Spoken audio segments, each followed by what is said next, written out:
Absolutely, George Butler. Appreciate the great job you're doing. I don't want to keep you from your next guest. Let me just briefly tell you.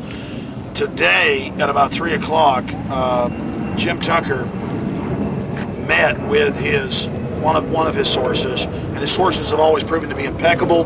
What he's reported on has always been very, very accurate, whether it's the price of oil, whether it's when a war is going to happen. We're out here in front of the Westfields Marriott right now reporting live from Bilderberg in the belly of the beast. And he just said two major points. We'll have reports on this on Infowars.com and PrisonPlanet.com in the coming days. And then, of course, it'll be on AmericanFreePress.net. But here's the issues. We know the first split in the Bilderberg group since 1954 was in 2002, when about 40% didn't want to attack Iraq. But it wasn't because they weren't warmongers. They wanted to attack Serbia. They wanted to attack Iraq the first time. It was because they believed it would turn the people against them and it would be too obvious to have a premeditated, unprovoked, aggressive war like the Nazis or the Soviets. And the split now is 50-50 or maybe even more against the war, but Secretary of Defense, and we saw Secret Service, Army Intelligence, others driving in big convoys of cars. We know that Madeleine Albright was here. We know Ben Bernanke, Chairman of the Federal Reserve, was here. We've gotten video and photos of all that.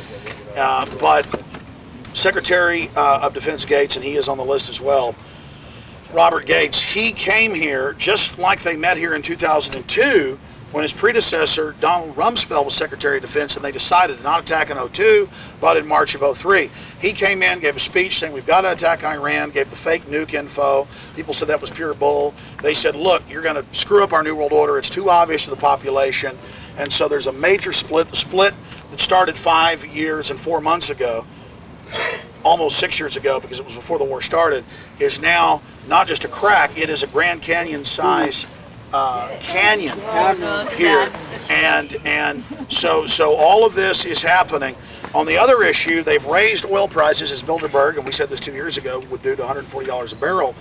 And some Bilderbergs, it was a minority, about 20%, said this is going to destroy the economy so bad they're going to revolt. You're squeezing them, you're destroying the middle class too fast, we've got to do it slower.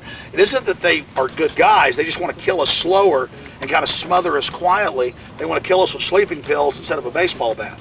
They want to do it very slowly and put us in the grave more surely, more of the Fabian socialist route, instead of the more fascistic, overbearing route.